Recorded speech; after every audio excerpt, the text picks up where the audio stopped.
Safina mukyala wa Isa omu bw'ati y'omu ku bankuba kyeyo abayina kye balazeewo kye bajje ku kyeyo. Obadde okimanyi nti Safina mukyala wa Isa ayina eby'obugagga ebibye ye ng'omukyala? Anti Safina ng'oggyeko ettaka omwami we lye yamuwa, Safina ayina n'eby'obugagga ebibye bye yakola ng'ali ku kyeyo. Jjukira teyakola mwaka gumu si myaka ebiri. Okwo nno nga kwe kuli okuba n'amataka agagene poloti ezizenga ye omukyala, kwe kuli okuzimba emizigo, kwe kuli okuzimba boys quarter, kwe kuli okuvanishinga ennyumba ye. Ebyo nno ebintu si byangu kubanga byonna bitwala sente. Omuntu ayinza okuŋŋamba anti olw'okuba ye ali mu kyalo, it does not matter as long as ebintu ebyo obiyina ebisookebwako nga gwe omukyala.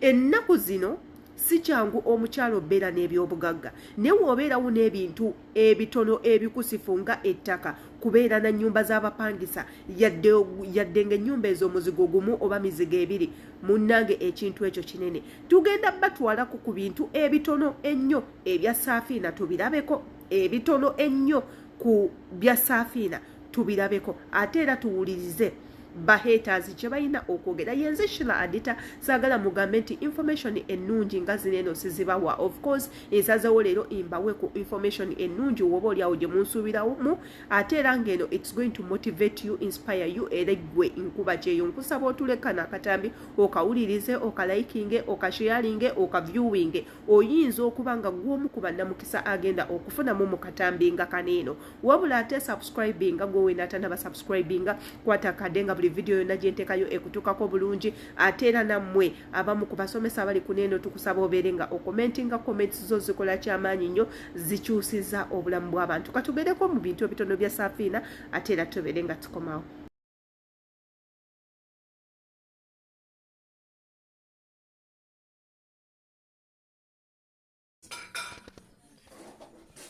Awe tutuuse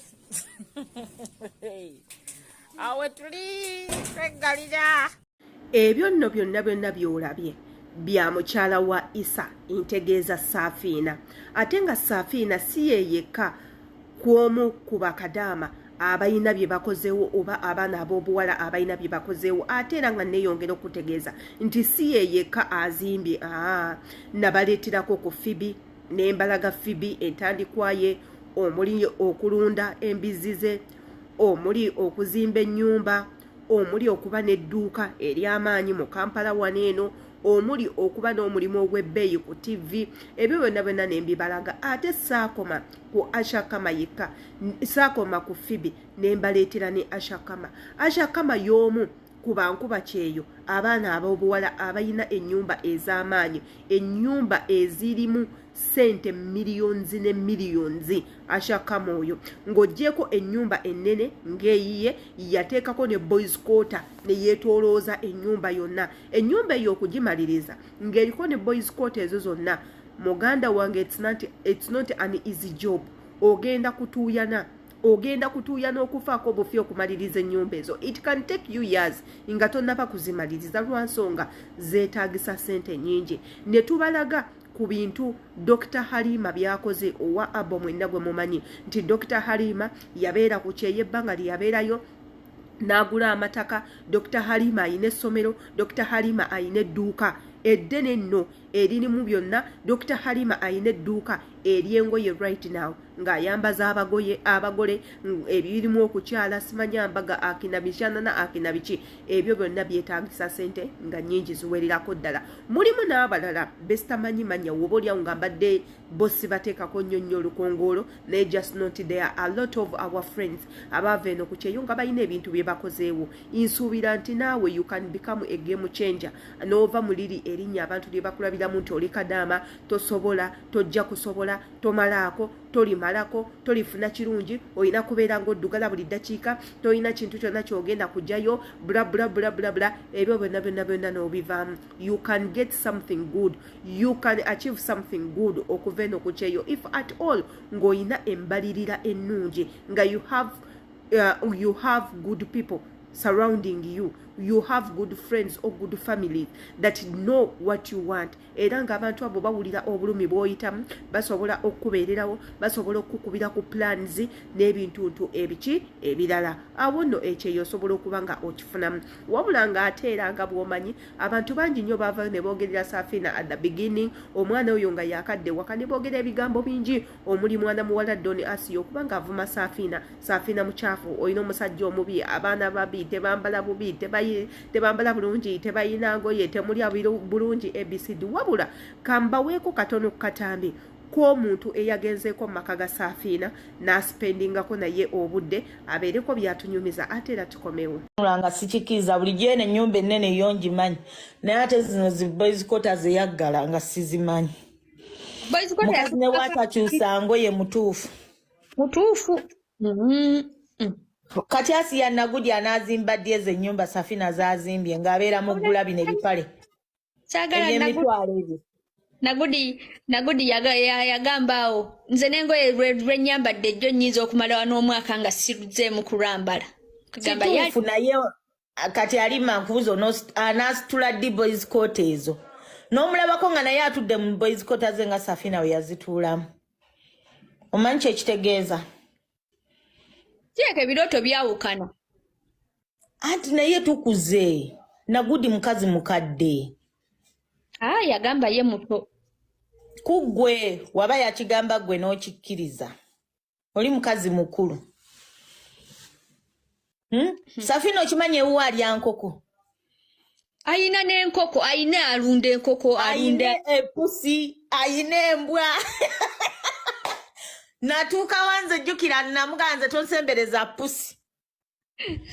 Nga omanyi pusi bagamba obeera omuzito tokola tozisembeza. Nyo mga nsembeza eri bupusi bwo. Safina natunula ewaka wa Safina n'empunga. Ye life kwegamba buli omu gye yandyetaaza okitegeera. Naye kuba nti no tetubala tetutegeera. Safina mukazi yerekereza ali calculative nnyo. Era ebyo by'omulaba ng'abeera mu kasirivulesi mu kagoye akamu. Maama akabeera mu kulimbalimba. Oyo omukyala y'omu ku bantu abagenze mu maka ga Safina. A person to trust you okujja olabe w'abeera. Bannange yo indeed abeera akwesize. Nze Adita ondaba wano, I have nothing to hide from people. Naye nze Adita sifunangako muntu gwenkyaza waffe. No. Oba oli mwana wa buwala, oba oli mwana wa bulenzi. Nze sina muntu gwe nali nkyaziza wange. Wembeera oba walungi oba wabi. Why? Nze I have a problem with trust. I have a trust issue. Nze seesiga bantu. So wenkulondayo mu bangi nenkugamba you, nenkupikingamu nenkugamba you come and pay me a visit. Wembeera. That means mba nkwesize nga buli kiri eki ewange kyonna sigenda kikweka. Nsazeewo okimanye, omanye engeri gye ntambuzamu obulamu bwange, engeri gye ndyamu, engeri gye nnyambalamu, ne bye nnakwekedda, omanye behaviors zange nga nsazeewo nkusembeze.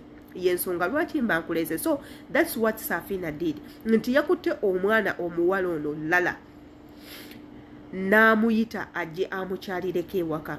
Naye what Lala found and saw at Safina's home was interesting, was wondering, ate era nga kyewuunyisa. It was surprising. Nti yabadde takisuubira.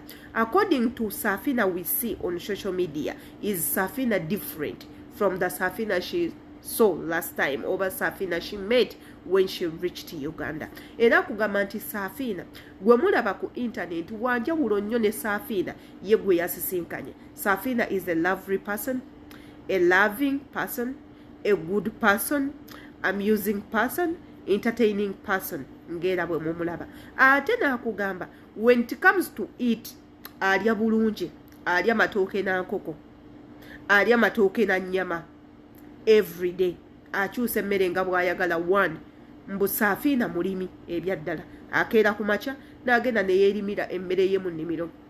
Ekirala, Safina mulunzi, okwo nno ng'alunda embuzi, teekako n'enkoko. So wagamba nti leero ngenda kulya nkoko, that's it.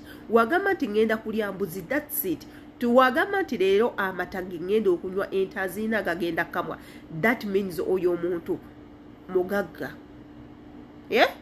That means nti oyo omuntu mugagga lwakuba nti ffe Africans we mislead era we misquote a word mugagga. We don't know a rich person, a wealth person, tetubimanyi. Omuntu you can decide to be rich nga toyina sente naye nga things surrounding you byonna wowo bigase bisobola okuvaamu sente. And a wealthy person yoyo omuntu ayina ebyobugagga teekako ne sente enkalu, that's a wealthy person. Naye omuntu ali rich asobola okuba nga ayina ennyumba ye tapangisa, abaana asobola obbaweerera ne basoma, asobola okulya emmere yonna gye yeetaaze n'okwambala engoye z'ayagala. Oyo omuntu abeera mugagga, abeera rich, ye kyekyo kimumala, and she is contented or he is contented with what he has. Yoyo omuntu gwe twogerako. So abantu ekintu ekyo mukivulungutanya ne mukijjamu meaning yakyo. So Safina bwatyo bwali. Kansubira nti akatambi kanene oyinako oyizeemu. Woba oyina kyoyizeemu kiteeke mu comment section. Yenze Shila Adita imbeera yo okuba noonyeza obutambi nga bwe buti ky'olina okukola gwe twekuumireko. Eva ajja kuba mbatuusako updates. Ibagala nnyo.